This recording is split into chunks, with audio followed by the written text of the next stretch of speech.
আমরা কিন্তু সরেজমিনে জমিও দেখেছি এর আগেবার যখন এসেছি, এবং আমরা বৃষ্টির পর আসার পর একটা তীব্র ঝাঁঝালো গান যে কথাটা তারা বলেছেন যে চোখ জ্বালা পড়া সহ অন্যান্য অসুবিধা, সেটা কিন্তু আমরা টের পেয়েছি এখানে আসার পরে। এবং তারা কিন্তু আমাদের কাছে এটা অস্বীকার করেন নাই যে এখানে এই যে পরিবেশের যে অধিদপ্তরের যে ছাড়পত্র এটা তাদের নাই, এবং এটা পরিবেশ উপদেষ্টাও নিজে বলেছেন যে এই আন্দোলনটা যৌক্তিক এবং এখানে পরিবেশের কোনো ছাড়পত্র নেওয়া হয় না। তো চাইনিজ ফ্যাক্টরি, চাইনিজরা সারা পৃথিবীতে যে স্ট্যান্ডার্ডটা ব্যবহার করে থাকে সাধারণত এই ফ্যাক্টরি করার ক্ষেত্রে, কিংবা তাদের নিজেদের দেশেও তারা যেটা করে সেটা হচ্ছে যে এই ধরনের ক্ষেত্রে পরিবেশের যেন কোনো ক্ষতি না হয় এটা তারা নিশ্চিত করে, খুবই ক্লিন, নিট অ্যান্ড ক্লিন একটা ফ্যাক্টরি তারা রান করে। এখানে তার ব্যত্যয় ঘটছে, এবং আমি মনে করি যে এখানে যারা সাব কন্ট্রাক্ট নিয়েছে দায়টা তাদের, মানে কারখানা তাদের সাথে যারা পার্টনারশিপে যারা বাংলাদেশি যারা চালাচ্ছে তাদের এটা দায়, কারণ তাদের কারণে চাইনিজদের রেপুটেশন ক্ষতি হচ্ছে, এবং চাইনিজদের সাথে অবস্থা দৃষ্টি মনে হচ্ছে যেন আমাদের একটা কোনো একটা ঝামেলা। আসলে কিন্তু ব্যাপারটা একেবারেই সেরকম না, ঠিক আছে? আমরা অবশ্যই চাই যে এখানে চাইনিজরা আসবে এবং বিনিয়োগ করবে, কিন্তু এইভাবে যে ফ্যাক্টরি তাতে করে চাইনিজদেরই যে ওয়ার্ল্ড ওয়াইড যে রেপুটেশন এটা নষ্ট হচ্ছে। এই কারণে আমরা তাদেরই অনুরোধের প্রেক্ষিতে তাদের যারা মালিক পক্ষ তারা আমাদের সাথে বসেছিলেন এখানে ঢাকায়, আমাদেরকে অনুরোধ করেছেন যে আপনারা যে দেখেন, আমরা সেই সূত্রে এসেছি।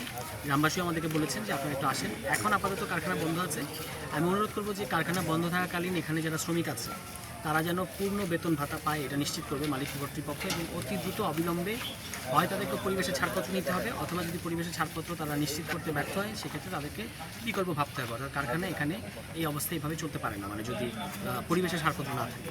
আর যতক্ষণ পর্যন্ত কারখানা বন্ধ থাকবে একজন শ্রমিকেরও যেন বেতনের কোনো অসুবিধা না হয় এটা মালিক পক্ষকে নিশ্চিত করতে হবে, কারণ এটা পৃথিবীতে নিয়ম কিন্তু যে আপনার যদি কারখানা বন্ধও থাকে তখন আপনার মালিক পক্ষকে নিশ্চিত করতে হয় যে শ্রমিকদের বেতন। তো সেটা তারা আমরা আশা করি আমরা তাদের সাথে কথা বলবো, এবং এটা সরকারেরও দায়িত্ব এটা নিশ্চিত করা। কারখানার বিরুদ্ধে না এলাকাবাসী, গ্রামবাসী, আমরাও না, ঠিক আছে, কিন্তু পরিবেশের স্ট্যান্ডার্ডটা মিট আপ করতে হবে, এটাই হচ্ছে কথা। কারণ এখানে অনেকের কিছু অসুখ এই মুহূর্তে দেখা যায় না, গ্র্যাজুয়াল অনেক মানে অসুখ থাকে, এগুলো হঠাৎ করে হয়তো বোঝা যায় না, সেগুলো আরও ফার্দার ইনভেস্টিগেশনের ব্যাপার আছে, সেগুলো হয়তো আমরা ডাক্তার কিংবা এই বিষয়ে যারা কাজ করেন তাদের সাথে আমরা কথা বলে তারাও এইটা পরখ করতে পারবেন শ্রমিকদের স্বাস্থ্যের কী অবস্থা, গ্রামবাসীর স্বাস্থ্যের কী অবস্থা, জমির কী অবস্থা, মাটির কী অবস্থা, এগুলো নিয়ে আমাদের আরও কাজ করতে হবে। আপাতত আমরা এই পর্যায়ে যেটুকু বুঝলাম যে কারখানাটা বন্ধ আছে, এবং বন্ধ আছে কারণ হচ্ছে যে এখানে এই মানে তাদের সেই যেটা ছাড়পত্র পাওয়ার কথা সেটা তাদের নাই। নির্বাচন কিন্তু বলেছি যে আগামী নির্বাচনটা হওয়া উচিত এমন একটা নির্বাচন যার মধ্যে দিয়ে যারা নির্বাচিত হবে তারা প্রথমে বাংলাদেশের জন্য একটা সংবিধান প্রণয়ন করবে। এর মানে হচ্ছে যে আপনাকে একটা গণপরিষদ নির্বাচন করতে হবে, এটাও কিন্তু একটা নির্বাচন। এই যে আমাদের বিরুদ্ধে বলা হচ্ছে আমরা নির্বাচন চাই, এটা খুবই ভুয়া একটা কথা। বরং আমরা বলতে পারি যে যারা নতুন সংবিধান, নতুন গণতান্ত্রিক সংবিধান, গণতান্ত্রিক আইন কানুনকে ভয় পায় তারা আসলে গণপরিষদ নির্বাচনকে এড়িয়ে যেতে চাচ্ছে, এবং গায়ের জোরে একটা এই বিদ্যমান যে ফ্যাসিবাদী সংবিধান তার অধীনে একটা সংসদ নির্বাচন চাপিয়ে দিতে চাচ্ছে, যেটা এই মুহূর্তে জনগণের আকাঙ্ক্ষা না। আপনি দেখেন যে আপনি বলে আসলেন যে 15 বছর বাংলাদেশের মানুষ ভোট প্রয়োগ করতে পারেন না, এই কথা সত্য, কিন্তু এখন মানুষ কী বলছে, তারা কিন্তু বলছে যে এখন আমরা ভোট দিতে চাই না। আপনি যদি সৎসাহস থাকে এখনই একটা গণভোটের আয়োজন করেন এবং দেখেন যে মানুষ বলবে যে আমরা এই মুহূর্তে ভোট দিতে চাই না, নির্বাচন চাই না, আমরা চাই যে আগে বাংলাদেশের শাসন করার যে নিয়ম সেটা ঠিক হোক, সেটাই হলো আপনার সংবিধান, সেটাই হচ্ছে গণপরিষদ নির্বাচন। তো আমি আগেও প্রশ্ন করেছি, এখনও করছি, যারা মনে করছেন যে সংসদ নির্বাচন হলে আপনারা সংখ্যাগরিষ্ঠতা পাবেন, আপনাদের গণপরিষদ নির্বাচনের ভয়টা কোথায়? ভাই একটা প্রশ্ন,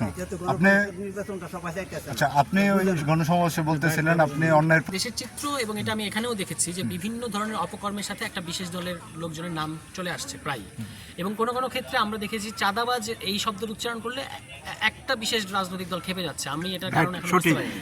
কিংবা আমি যখন বলছি যে মাদক নির্মূল করতে হবে তখন থ্রেট দেওয়া হচ্ছে যে আমরা দেখে নেওয়া হবে। মাদক নির্মূল করতে চাইলে কেন একটা বিশেষ রাজনৈতিক দল তারা কেন ক্ষিপ্ত হবে, এইটা তো আমাদের বোধগম্য না। এবং অন্যান্য জায়গায় আপনারা জানেন এই নরসিংদী বা এই বিশেষত পলাশে বা সদর এবং পলাশী, নরসিংদী 1 এবং 2, এখানে যত ধরনের গত 7-8 মাসে যত ধরনের গুঞ্জন আছে চাঁদাবাজির কিংবা দখলের কিংবা মাদকের কিংবা টেন্ডারবাজির, এই যে বালু দখল, বালু উত্তোলন, অবৈধভাবে মাটি কেটে ফেলা, যত ধরনের অপকর্ম আছে কাদের কাদের নাম আসছে এগুলো আপনারা যেহেতু সাংবাদিক আপনারা আমাদের চেয়ে ভালো জানেন। আমরা এটা কৌশলগত কারণে অনেক সময় বলি না, অনেকগুলো ব্যাপার থাকে, কিন্তু আপনারা তো জানেন।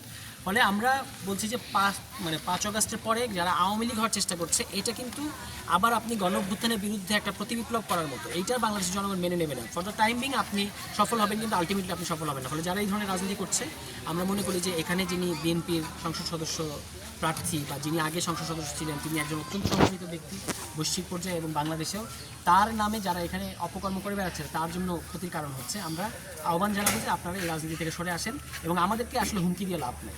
আমাদেরকে শেখ হাসিনাও হুমকি দিয়েছে অনেক, কিন্তু সেটা খুব বেশি সুবিধা করতে পারে নাই। আমরা কিন্তু সারা দেশের বিবেচনা করে রাজনীতি করেছি। পলাশে আমাদেরকে আপনারা হুমকি দিবেন, পলাশকে বাংলাদেশ ভাবলে ভুল। আমরা কিন্তু পলাশে কোনো ধরনের সন্ত্রাসীদেরকে মানে আজ হোক কাল হোক সন্ত্রাসীদের এখানে কোনো স্থান হবে না। এখন এই সন্ত্রাসীদের স্থান হবে না, আমরা কিন্তু এই কথাটা বলেছি। যারা সন্ত্রাসী আমরা তাদের বিরুদ্ধে। এখন এটা যদি কোনো বিশেষ রাজনৈতিক দলের হয় তাহলে আমরা তাদের বিরুদ্ধে, কিন্তু তারা যদি আমরা সন্ত্রাসী বললেই তারা গায়ে নিয়ে নেয় তাহলে তো সমস্যা। আমরা তাদেরকে অনুরোধ করব যে আপনারা জনগণের পক্ষে থাকেন, জনগণের জীবনের নাভিশ্বাস হয় এই ধরনের কোনো কর্মকাণ্ড থেকে আপনারা বিরত থাকবেন। যে ধরনের দখল, টেন্ডারবাজি বা অন্যান্য যে অপকর্মগুলো হয়েছে আপনারা এগুলোর প্রতিবাদ করেন। মাদকের সিন্ডিকেট ভেঙে দেন, আপনাদের সেই সক্ষমতা আছে, সেই সাংগঠনিক সক্ষমতা আছে যে এখানে যদি আপনারা চান পলাশে মাদকের সিন্ডিকেট আপনারা ভেঙে দিতে পারবেন। পারুলিয়া সহ আশপাশের অঞ্চলে কী ধরনের মাদকের এখন কী ধরনের অবস্থা চলছে, পুরো যুব সমাজকে বুঁদ করে রাখা হয়েছে নেশার মধ্যে। এটা থেকে যুব সমাজকে আমরা মুক্ত করতে চাই এবং সেই ক্ষেত্রে আমরা প্রশাসনের সহযোগিতা পাচ্ছি। পুলিশ প্রশাসনকে আমরা অনুরোধ করেছি যে আপনারা এগুলো বন্ধ করার জন্য উদ্যোগ নেন। তারা বলেছেন যে আমরা অলরেডি অ্যাকশন নেওয়ার চেষ্টা করছি।